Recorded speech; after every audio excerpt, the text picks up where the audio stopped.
Alright guys, you are listening to Pop Culture Network Radio here on PopCultureNetwork.com. And today is September 27th, 2013. We've got a fun show for you today. We've got some, toy news, some comic news, all of that kind of stuff that you've come to expect on this kind of show. But additionally on that, we're going to talk a little bit about TNA Wrestling. Now, I know some of you are thinking, what, TNA Wrestling? Isn't that like the worst wrestling in the world? Actually, it's not. And that's part of the reason why we're going to talk about it today. Also, just because there are a couple people on Facebook asked me about it. There's this one guy, calls himself Andre the Midget, lives in Finland, and he's big in wrestling. He wanted to hear some thoughts about TNA, so we're going to humor him.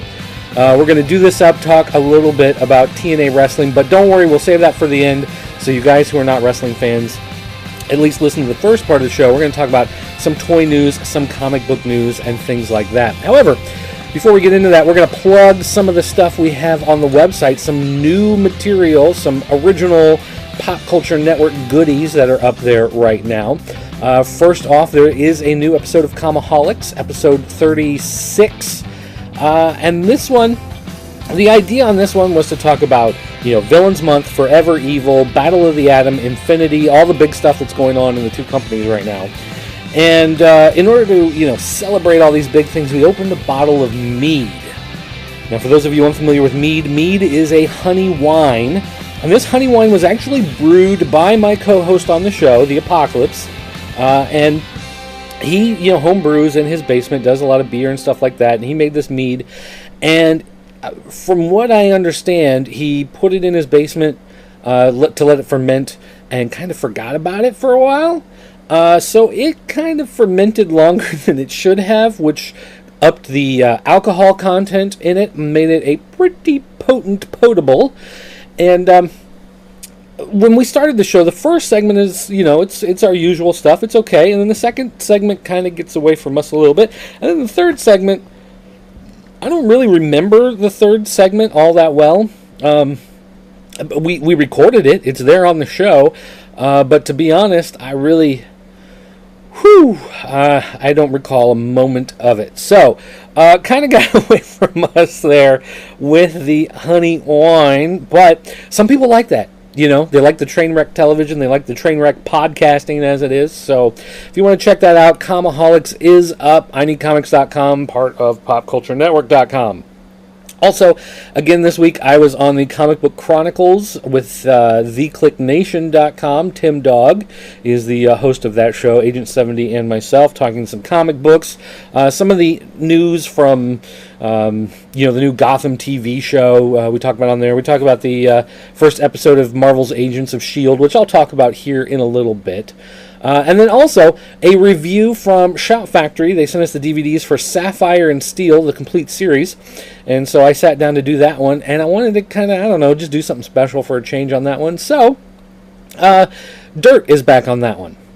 I know what you're thinking. Wait, you're Dirt. Yes, I am Dirt. But the other Dirt, the masked Dirt, makes his grand reappearance in the Sapphire and Steel DVD review with some fun special effects. So if you want to see the glorious return of Masked Dirt and see my best attempts at doing some really bogus special effects, you can check that out. So make sure you look for all of that good stuff. We also have a review of Guardians of the Galaxy 6, written review from Tim Dog of The Click Nation. That's the name he chose for himself. I didn't name him that. That's what he did, but, whatever. Anyway, some stuff going on in the world of comic books and toys, video games, all that kind of stuff. A new Art FX statue has been announced. DC Comics Nightwing, the new 52 version with the red W or wings or whatever's on his chest that you want to call that. They're coming out with the Art FX statue on that. No price listed. I think it's slated for February, but my guess on that one's going to be probably $54.95, $59.95, somewhere in that range. Looks fantastic, except the suit is a little too shiny for my taste. It looks metallic, but they kind of do that on a lot of the Art FX statues, have that metallic look to it. So anyway, there it is, and that'll be cool. We got an announcement from Marvel that Ultimate Spider-Man is going to be making his first appearance on the Straight Up Disney Channel. I don't know, did I talk about this last week? This seems real familiar. Maybe I did talk about this one already, but well, mention it again. Give them another plug. Why not? The Howling Commandos will be making an appearance on this show. This normally Ultimate Spider-Man is on Disney XD, so this is going to be the first time on the Straight Up Disney Channel. I think this was breaking news when we recorded last week. I can't remember if I talked about it or not. So anyway, it's going to have Blade. It's going to have Werewolf by Night. It's going to have The Mummy. It's going to have Frankenstein's Monster and Man-Thing. So look forward to that. It is going to be appearing October 13th at 10 Central. So if you want to look for a sneak peek, you can find that right now if you go to iTunes and look up the Marvel channel, or maybe it's the Disney channel, I don't remember. On one of those, you can go on there and you can find that. So my kids love that show. I don't know if you guys are digging that show at all, but they absolutely adore Ultimate Spider-Man. And it's got a female character on there with White Tiger, so that just automatically makes White Tiger my daughter's favorite character of all time, because you don't normally get a lot of strong female characters in cartoons like that. We got a press release today, actually. Well, actually, I posted it today. I think I got it a couple days ago, but just now got around to it. Sorry about that. But 3A Toys is going to be releasing the Robot Heavy, blue and red characters from Team Fortress 2. For those of you not familiar with 3A Toys, I don't know if it's run by Ashley Wood or if just everything is designed by Ashley Wood, but basically Ashley Wood does all the artwork for this company, and all their designs seem to be based on his artwork. And it is like super high-end collectibles in generally this kind of funky postmodern style. Ashley Wood paints most of his stuff that he does. Sometimes does some line work with ink and then paints on top of it. But regardless, all this stuff looks really cool, but is super, super expensive. My phone just dinged because I got a text message. I probably need to turn that off. We'll take care of that here. Regardless, these Team Fortress 2 characters, as I said, these are high-end collectibles. So $220 per figure, 1/6 scale for red and blue. Or you can buy both of them together in a set. It'll cost you $400. So you're going to save $40. You save 10% by buying them together. But these are super cool. Fully posable, 12 inches tall, 30 points of articulation, illuminated LED eyes. They include the minigun weapon, which, if you remember minigun, I know it sounds like it's going to be something tiny, but it's actually like what Jesse Ventura had in Predator, that big like helicopter gun.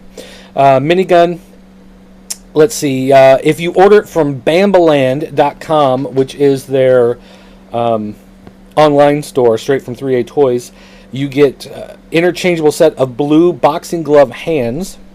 And you will also get a code to unlock something in Team Fortress 2. It doesn't say what it is, just says it's there. But anyway, if you want to check out the pictures of those, they're really cool. Even if you're not going to buy them, I think at least go and take a look at the gallery, because these are really super cool looking. $220, that's a toy that's a bit out of my price range, personally. I know some of you guys don't even think twice about dropping money like that on it. So take a look. Let me know what you think. Some other news here, new video game news. Mutant Football League is teaming up with Football Heroes. Run Games is the developer behind games like Football Heroes, and they are going to be using the game engine to further develop Mutant Football League. This is going to be coming to Windows as a straight download or through Steam. This is going to be on the Xbox 360, the PlayStation 4, Android, and the Apple App Store. So, wide array of devices. It's basically, if you think of old video games like Tecmo Bowl or NBA Jam, but, you know, as like a high def. They did a re-release of NBA Jam, I think, last year. If you saw that, you have an idea of what you're, you know, the type of thing you're going to get. But it's also going to have a lot of RPG elements. So you're going to have a lot of stats and things that you can track and you can tweak and you can assign points here or points there to kind of build your characters up. You can run, like seasons. You can play online. No word yet, I don't think, if there's going to be any sort of like cross-platform. I don't know if someone on 360 is going to be able to play against someone on PlayStation. On Xbox One and PlayStation 4. I think it's also going to be on the regular ones, but I'm not sure on that. I'll have to double check. But anyway, I'm not sure if there's going to be any sort of inter cross-play. If you want to check out more on that, you can go to mutantfootballleague.com.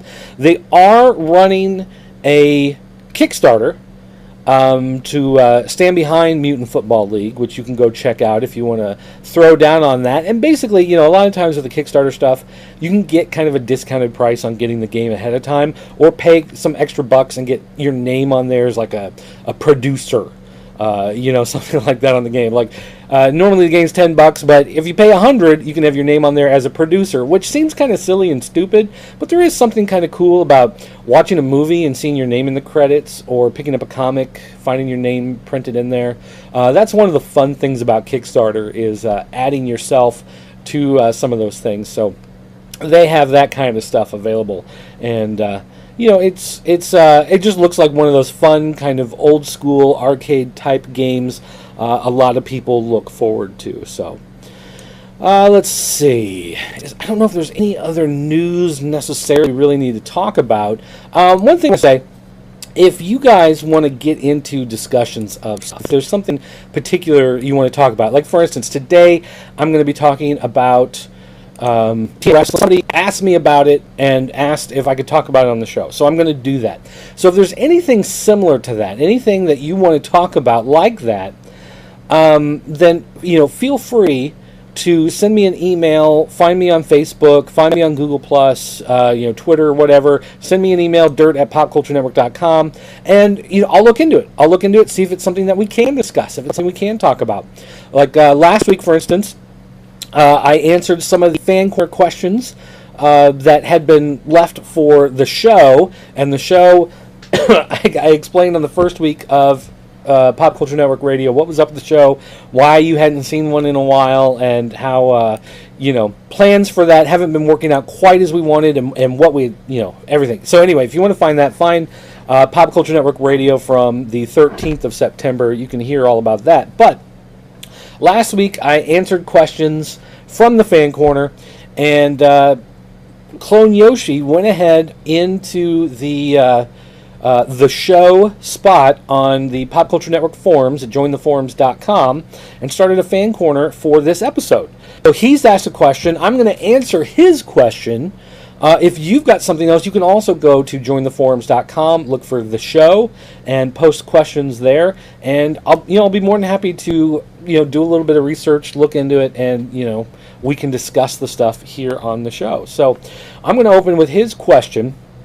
Clone Yoshi, he says, "Hey guys, I'm a senior in high school and I'm starting to look at colleges I want to go to.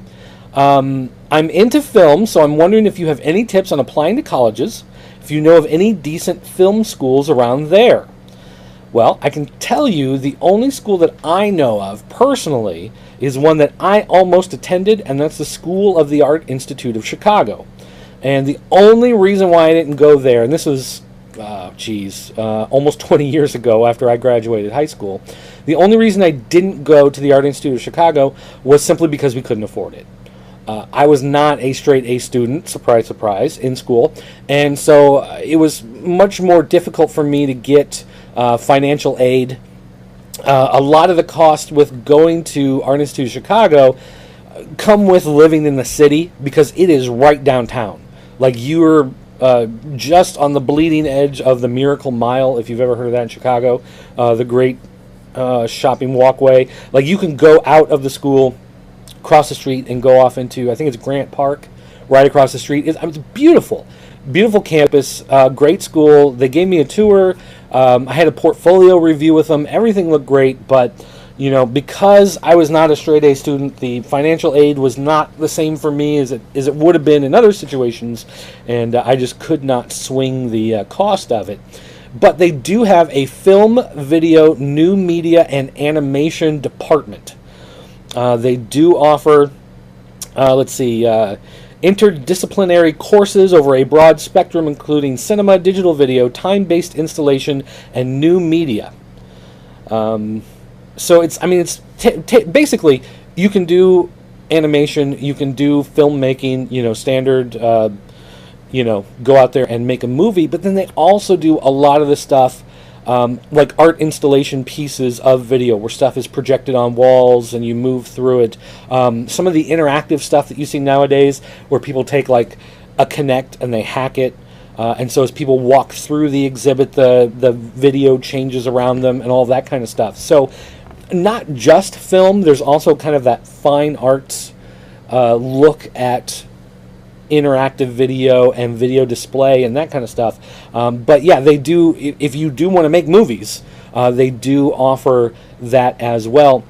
And you're going to learn a lot, I think a lot more creativity than you would at like a regular film school. That's, a regular film school is going to teach you everything you're going to get here, but I think if you go to the School of the Art Institute of Chicago and learn about film, you're going to, because they do installation pieces, museum pieces, things like that, new media, time-based installation, all of that kind of stuff, that you're actually going to get a different look at how to use some of these things. Now, you may hate movies that are like this, but for instance, Pi, that came out, maybe 15, 20 years ago now, that treat film a little differently than kind of your standard storytelling.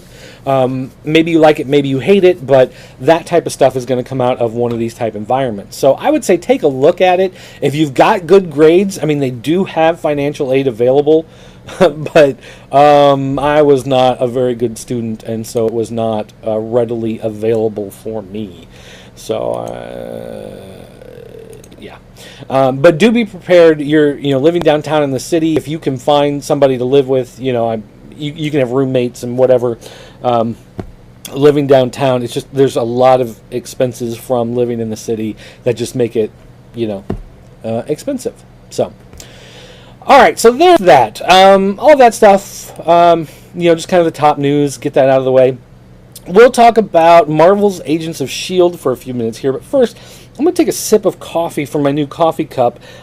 I'm going to have to post a picture of this somewhere, maybe show it off in a video or something. I got a new coffee mug. And let me just start by saying that coffee mugs to me are very important. I drink a lot of coffee. I love coffee. I don't like flavored coffee. I don't like iced coffee. I don't like cinnamon mocha coffee. I don't like vanilla hazelnut coffee. I like beans and hot water is my favorite flavor of coffee. And I got this new coffee mug. I love getting coffee mugs because I love drinking coffee so much. And this thing is ginormous. This is a Pac-Man coffee mug that I ordered simply because I was like, oh, cool, Pac-Man. And it's got two screens taken directly from the game, printed on the mug, and then you've got the Pac-Man logo going down the middle. And like I said, I just ordered it because it's Pac-Man, and I was like, okay, cool, whatever. I get this thing, and it's like the diameter on this is maybe 15 inches. No, not diameter. Circumference. See, bad student in school. There you go. Circumference is like maybe 15 inches or so. This is like bigger than your average bowl of soup, this gigantic thing. This is like a planter. Like I could put a hibiscus plant in here and grow this thing. And I don't even know what a hibiscus plant is. I just like saying the word hibiscus, so that's the one I chose. So I have this giant coffee mug I'm going to take a sip out of. And it does, because it's so huge, it does keep the coffee warmer longer, because I do like myself some hot coffee. And not, well, I shouldn't say not in the Grand Theft Auto way. That's some pretty good hot coffee, too. But not what I'm talking about. All right. Marvel's Agents of S.H.I.E.L.D. the show, of course, was a runaway success. It was a huge blockbuster, got great ratings. But I felt overall, as a pilot, it was somewhat lacking.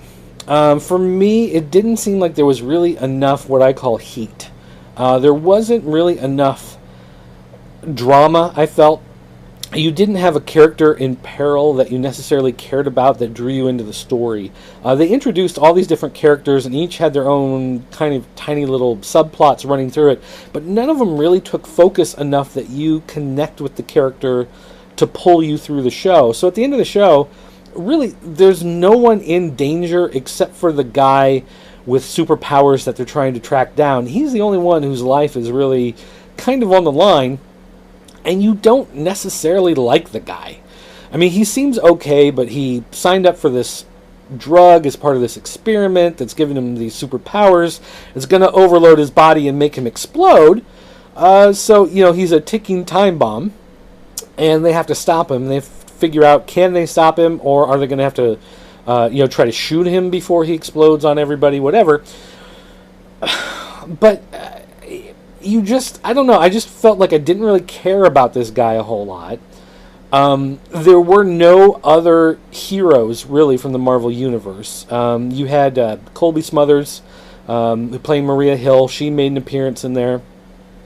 And there are points where they're walking through the S.H.I.E.L.D. bases, or they're talking about superheroes, and you see, like, TV footage that's from the Avengers movie, where you see, like, the Hulk, you see Iron Man flying through the sky, whatever.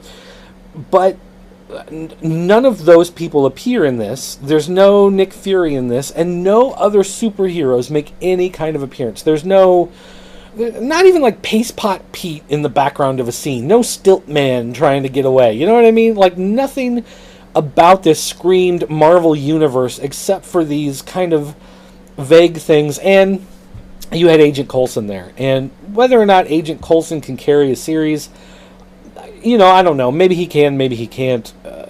You don't really know watching this first episode. There's nothing that really makes him shine. There's a funny scene at the beginning where he's walking through a dark doorway and he says something ominous. And then he, totally kind of metas all over it and, mentions the fact that he did that. But I just... when I got done with the show, I didn't hate it, but I wasn't in love with it. And for a pilot, that's kind of a bad thing. The real question is, how many people are going to tune in for week 2 and week 3? You'll have a lot of people tune in for a new pilot. Whether or not they come back is something else. And the key here is they've got to put some recognizable Marvel characters in it somehow in order to keep kind of that fanboy nerd interest. But yeah, it didn't really seem to have the focus it needed. Really didn't seem to have that heat. There was nothing that was, oh my gosh, I'm on the edge of my seat. I can't wait to see what happens next. It was just kind of there and it happened. If this was a bonus on, say, the DVD for the movie or the Blu-ray, you buy the Blu-ray of Avengers and this was like this bonus thing they tacked on at the end, you'd be like, oh, that's so cool. They should make a show of this. But when this is the pilot episode of the new show that is such the big deal that they're talking about everywhere and they're pushing in so many different media outlets, I just couldn't help but feel a little let down by it. But, again, I'll just have to wait to see what happens in week 2, week 3, and on from there. All right. Total nonstop action wrestling. Most of you know that I worked in professional wrestling for a few years. I worked, I think, overall about 6 years. I worked as a professional wrestling manager. Which meant I was one of those guys like Bobby the Brain Heenan, Captain Lou Albano. I would run out there. I would distract the referee. I would, try to sneak a chair in when nobody's looking. I would take a cheap shot at the guy. And then usually I would get beat up at some point. For a while, I was also a booker for a local group here in town, New Midwest Wrestling. So that meant that I was helping. There were a couple of us working together. And we would, put together the storylines and develop some of the characters and do some of that type of stuff. I did a lot of the audio-visual stuff, ran the entranceway. We had a big video screen. We had entrance videos for everybody. We had the music. I mean, it was really, I want to say, really well done for being a show that you put on in front of, 300, 400 people. I think we did a really good job in it, regardless. So I've been a huge fan of wrestling for a long time, and WWE over the last few years, I kept losing interest, but I kept watching. And it's one of those things where I didn't really like it.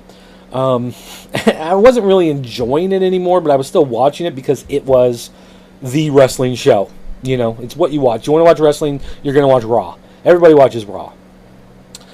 And earlier this year, it just got to the point, the stories were so nonsensical, the main events were the same people over and over, I just needed a break, I needed a change of scenery, I just needed something else.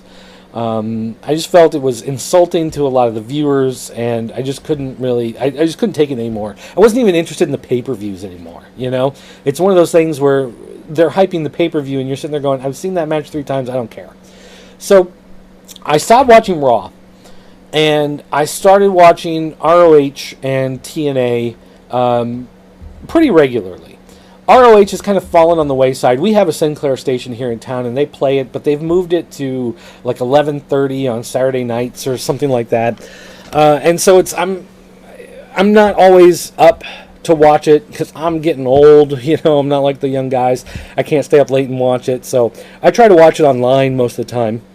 But TNA I've been watching pretty regularly, and I'm not going to say that it's like the greatest thing of all time. By no means is that particularly true, but they have had a lot of good wrestling on their show. One of the problems I've had with Raw for a long time is that, especially when they went to 3 hours, it got even worse. But they'll do a show, and if you break it down into segments, look at the per hour. You watch the per hour, and there's 2 matches, maybe 3, and if they do have a third one, it's like a 1-minute squash. And then the other 2 matches that'll be on there, really not that good. And a lot of times, even if it's 2 matches in an hour, one of those matches will be a 4-minute match. The other one will be like a 7-minute match. So you're getting like 11 minutes of wrestling in the 44 minutes that they produce in an hour. 3-hour show, you get about a half hour of wrestling, and out of those matches, maybe one of them is a 15-20 minute match. The rest of it is all the skits and the promos and the recaps of something that happened on SmackDown, or the recap of what happened at the pay-per-view, and all this stuff that I couldn't take it anymore. So I stopped watching. I started watching TNA. And TNA does have its problems. And there were the show that was on last night had some really big problems in it as well. But it also had some really good wrestling matches in it. So I'm going to do a quick rundown of Impact from last night. Talk a little bit about what I liked, what I didn't like. And then, if you guys, if you watched it, you want to have your say, feel free to leave me some feedback. If you have thoughts on TNA in general, if you've got any questions or things like that, feel free to leave those, and we'll try to get them answered. But I have been watching the show regularly, and I have been enjoying it a lot more than I was enjoying Raw. Again, I'm not going to say that it's technically a better show. I mean, it's a smaller show. It's in smaller arenas. They obviously don't have the roster. They're having some financial problems right now, and there are some issues with it. But overall, I am enjoying watching TNA more than I was enjoying wrestling when I was watching Raw. And so, anyway, maybe I'm just too old school now that I'm an old man, but all right, we'll get on with it. This is TNA Wrestling from last night, TNA Impact on Spike TV. This was September 26, 2013. Let's see. We had Dixie Carter backstage. Sting came up to her and basically wondered why she hadn't returned any of his text messages, she wasn't returning his calls. She referred to her in the third person, said that Dixie Carter will worry about Dixie Carter, or Dixie Carter take care of Dixie Carter's business, or something like that. She knows what she's doing with AJ Styles, and she walked off. And Sting looked upset. It was one of those kind of opening 2-minute things, whatever, 1-minute thing at the beginning, and it was fine. It was short, it was quick, it made its point, and it moved on. It didn't linger too long, and so that was okay. Then the Aces and Eights came out. Bully Ray came out with Miss Tessmacher, who's now his girlfriend. And basically, he said how wonderful she was again at the expense of the rest of the guys in Aces and Eights. So those guys came down. Nux, who is Mike Knox from ECW back in the day, which I say back in the day, which is WWE ECW. Mike Knox, now known as Nux, came out, called Miss Tessmacher a hoe, basically said that Bully Ray isn't worried about the guys in Aces and Eights anymore, started a hoe chant with the crowd. Knox basically said that since they're facing the Main Event Mafia in the main event tonight, they got to take care of club business, and it sucks because they can't count on Bully Ray anymore.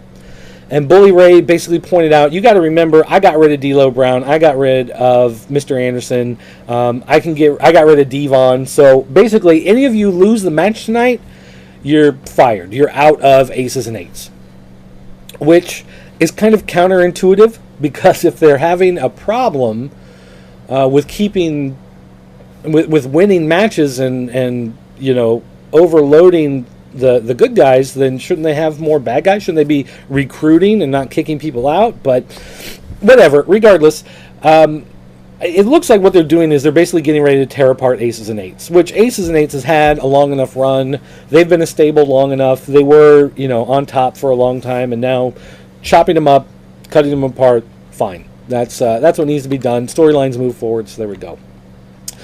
They had a segment in back where Joseph Park was about to shave, and Eric Young came up and stopped him and warned him. He's like there are civilians here. I don't want you to do this. If you get cut, you start bleeding, you're going to go crazy and turn into Abyss. And Joseph Park acted like he didn't know anything. What is Eric Young talking about? I don't know what happens.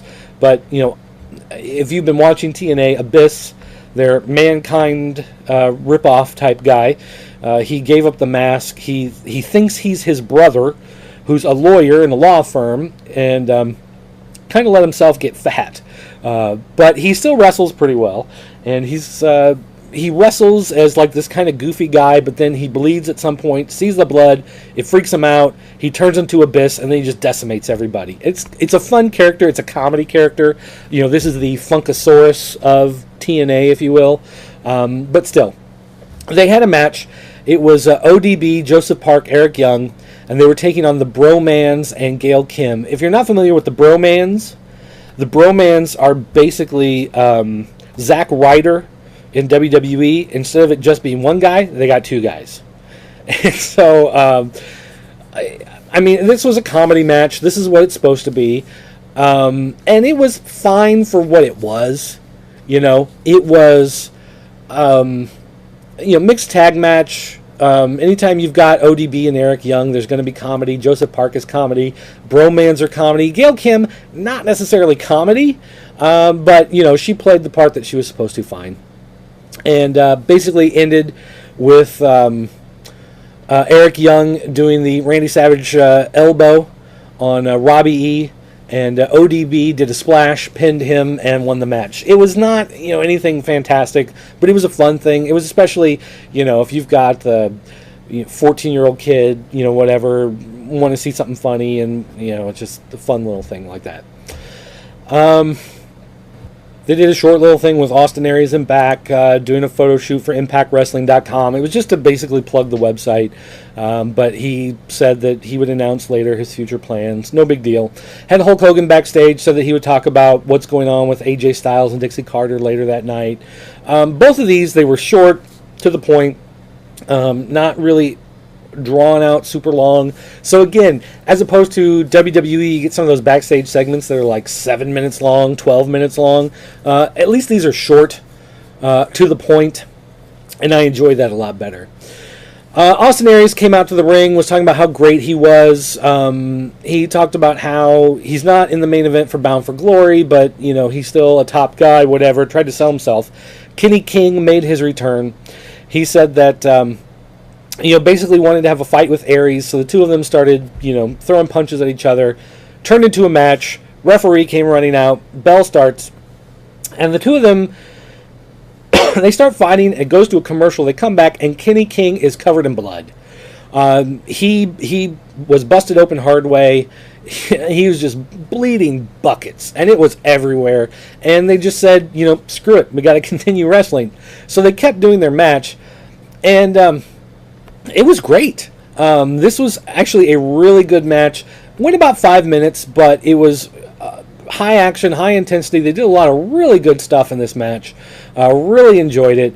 And Austin Aries did a drop kick, followed with the brain buster, got the pin on Kenny King.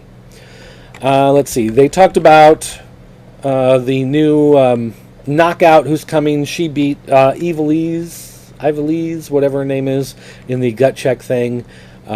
She's laid something, I forget. But anyway, she's, I think, Filipino, and is coming to knockouts later on. They had Sabin and Aries backstage, kind of having a bit of a face-off, the tension between them, and basically just setting up for something in the future between the two of them. Again, short, to the point, it worked. Main Event Mafia were backstage. Magnus was talking about how Ego, the Extraordinary Gentlemen's Organization, is getting underneath his skin. That's the other heel faction in TNA that's starting to build. Samoa Joe and Sting told him not to, worry about it. You got to get over it and move on. Kind of put a little bit of tension there, but I don't think it's really anything to worry about right now. Hulk Hogan, this is one of the big problems of the night. Hulk Hogan came to the ring to say that he was going to call out AJ Styles and Dixie Carter and get to the bottom of the situation. Talk to the crowd a little bit about how much they liked AJ Styles, and then he left. Like, he basically came to the ring to say that he's later on going to come to the ring and deal with the situation. And the only thing I can think of is they wanted people to plant in their mind that you have to stay until the end of the show and watch that last segment. But most people watching TNA, if you look at the ratings on the show, most people who watch regularly, watch every week, and they watch every minute. They don't have a lot of the same ups and downs that Raw has, because it doesn't have that same casual audience flipping channels who come in and go out of the show. So I'm not really sure why they did it, except maybe they thought they needed to fill time, but then they ran out of time later, which we'll talk about in a little bit. They announced that Kurt Angle will be returning at Bound for Glory, so we'll have that to look forward to. There's another vignette for another new wrestler coming. This one, just somebody named Ethan. And I have to say that one of the problems when I looked at TNA kind of long term is that they have this problem of cultivating new talent. It's the same problem that WWE has, and TNA has that exact same problem. And NXT is supposed to open those doorways for WWE, but it hasn't really happened the way they thought it would. And at least TNA, they're kind of in a cash crunch now. Guys like Devon and Ken Anderson, they've left the company not because they got a better offer to go somewhere else, or they're going back to WWE or anything like that. It's because TNA couldn't really afford them anymore. They had to cut jobs, cut slots in order to save money. And so what they're having to do now is they're cutting some of the older people and hiring new young people in order to save some money. So they have people on the roster, but they're getting in some new blood. And that is desperately what they need. They need to bring in some new people. They need to pump them up. They need to give them a bunch of wins and make people care about them. And, hopefully that this turnover of getting rid of the WWE cast-offs and bringing in that new talent is going to help them to, build up and kind of create their own identity, as opposed to becoming what WCW was at the time that they closed, of being all the people that couldn't get a job in WWE. Or what TNA was when it started, basically. They showed AJ Styles backstage. He said he wanted to hear Hogan out, and he would go down to the ring when Hogan called him. Short, to the point. Loved it. They had Manic versus Chris Sabin. Another almost 6-minute match. It was not as good, I don't think, as the other one, but it was still okay. One of the problems is they had some funny... I don't even know what you'd call it, but like Manic went to do the... what's it called? catapult, where he grabs Saban's legs and he falls down backwards, and it's supposed to lift Saban up in the air so Saban flies into the turnbuckles. It's a move that physics totally does not apply to this move. This is a total pro wrestling move, not a sports thing. But he basically, he fell backwards to pop up Chris Sabin, and he gave Sabin absolutely no room to move. So Sabin kind of flipped up and realized he was standing right there at the turnbuckle. So then he basically had to leap straight up in the air and bring himself down on the turnbuckles instead of, catapulting across several feet. So looked a little goofy, but did the best they could with it. Kind of funny. Probably since I watch it a little differently than most people, I enjoy seeing kind of stuff like that come out of nowhere, watching how they try to work with what they have and recover as best they can. But basically, Velvet Sky, who's ringside, Chris Sabin grabs her, gets her involved. Austin Aries ran out, and he got involved. And basically, it works against Sabin in the end. He tries to go for a schoolboy. Manic reverses, gets the pin, and there you go. So it was all right. They showed Aces and Eights backstage. Nux, Bischoff, and Briscoe were all talking about how they can't lose another guy. They're upset, so they got to make sure they win tonight. They showed Ego backstage, the Extraordinary Gentlemen's Organization. They were watching the Kurt Angle video package. They were upset that he's in the Hall of Fame. They're making this big deal about him. Bobby Roode, basically goes off on this thing about all these guys deserve to be in the Hall of Fame before Kurt Angle. And so basically what it turns into is they realize that Magnus is kind of the weak link right now. He's the younger guy. They're going to go after him. They're going to try to make him lose in the match so he can lose some of his confidence. Daniels and Kazarian start laughing like Dr. Evil from the Austin Powers movie. But Bobby Roode, he gets kind of pissed off and he walks away. So Bobby Roode doesn't really fit with these guys anyway, but they're, trying to work together because they're all villains, so we'll see what happens. Main Event Mafia versus Aces and Eights. This went about 10 minutes. The crowd wanted to see Sting come in. And instead they had Magnus out there, and they had Magnus fighting with everybody. And Magnus was actually doing all right until all the guys started to get involved. Ego ran down, they grab Magnus, they throw him out of the ring onto the floor, so Magnus starts selling this injury and he has to be carried off. So they're playing up an injury angle with Magnus. He's out of the match. It's a 2-on-3 handicap match now. Sting goes in, so the crowd's happy, but then, he can't keep up against, the three other guys, so he's getting beaten on, and Joe gets the hot tag, starts cleaning everything, cleaning everybody out, starts switching all the momentum.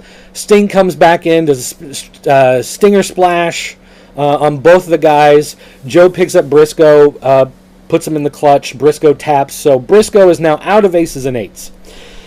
Now the thing is, he's fired. Main Event Mafia leaves. Bully Ray comes out. Aces and Eights, he wants them to beat up Briscoe, take off his vest. He's out of the group. He's fired. As far as I know, Briscoe is not fired from the company. This is just a storyline thing. They did that with Anderson and Devon, saying that they're fired from the group in order for those two guys to leave the company. Like, they were going to be leaving the company anyway, so they just had them lose the matches. They're out of Aces and Eights, and then they just straight up disappear from TNA completely. As far as I know, Briscoe is not actually leaving TNA.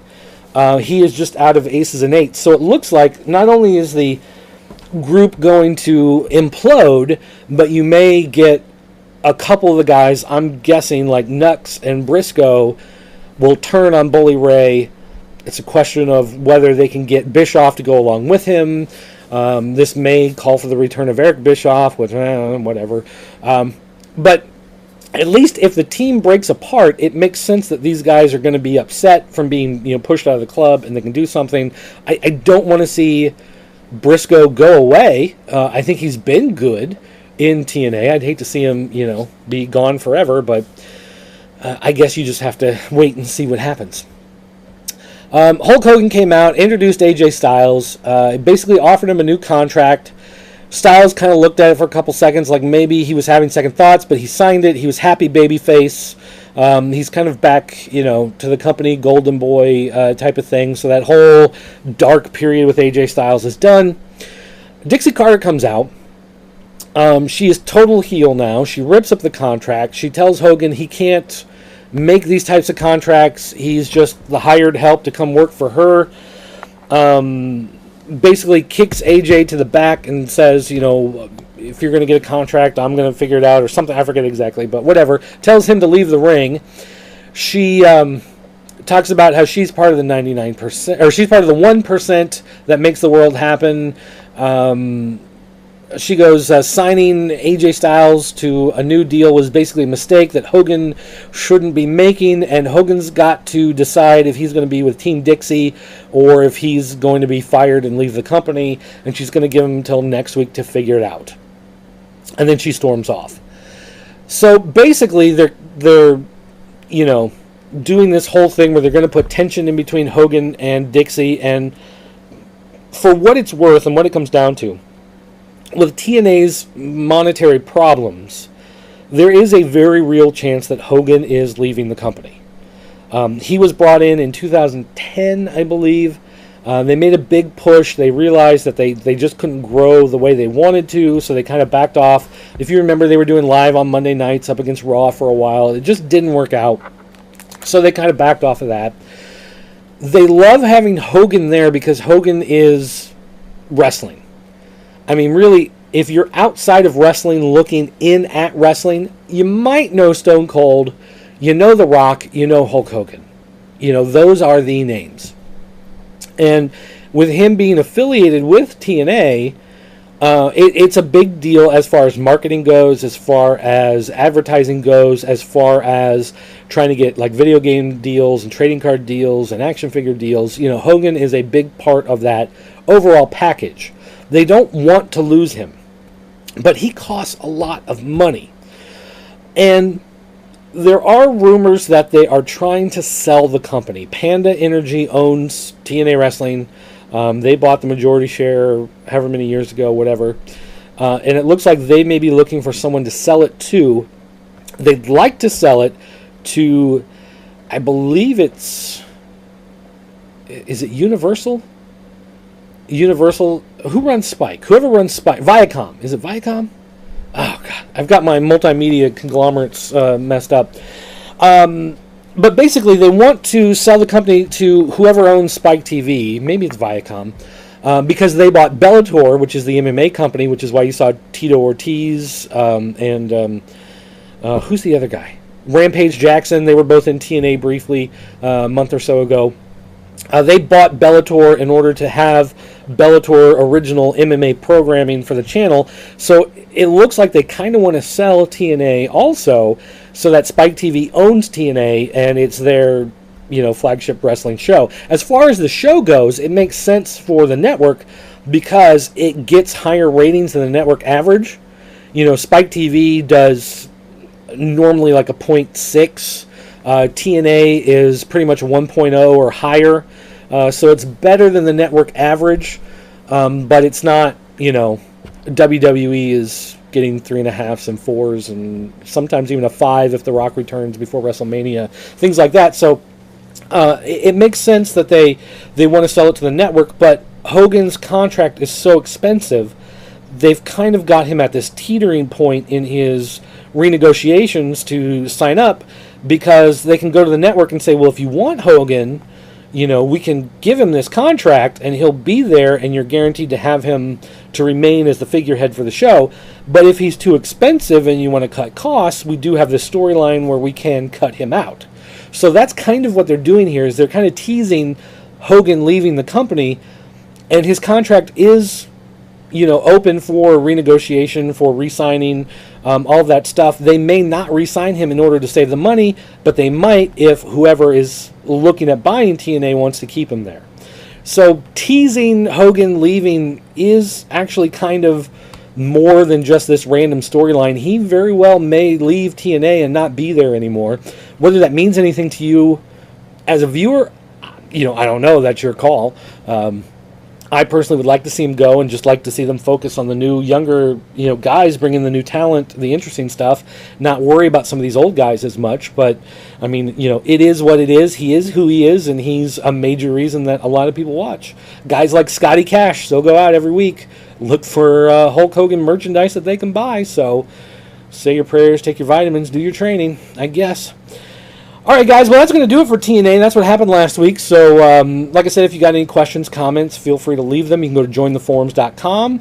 You can find me on Twitter at PCN_dirt. You can send me an email, dirt@popculturenetwork.com. Find me on Facebook. It's actually facebook.com/VGlosers, because that's our video game site. That's what Pop Culture Network all kind of grew out of. You can find me on Google+. Just do a search for Doug Dirt Turner. You'll find me on there. And anyway, guys, just keep watching the website. Thanks for listening, and I'll talk to you guys next time.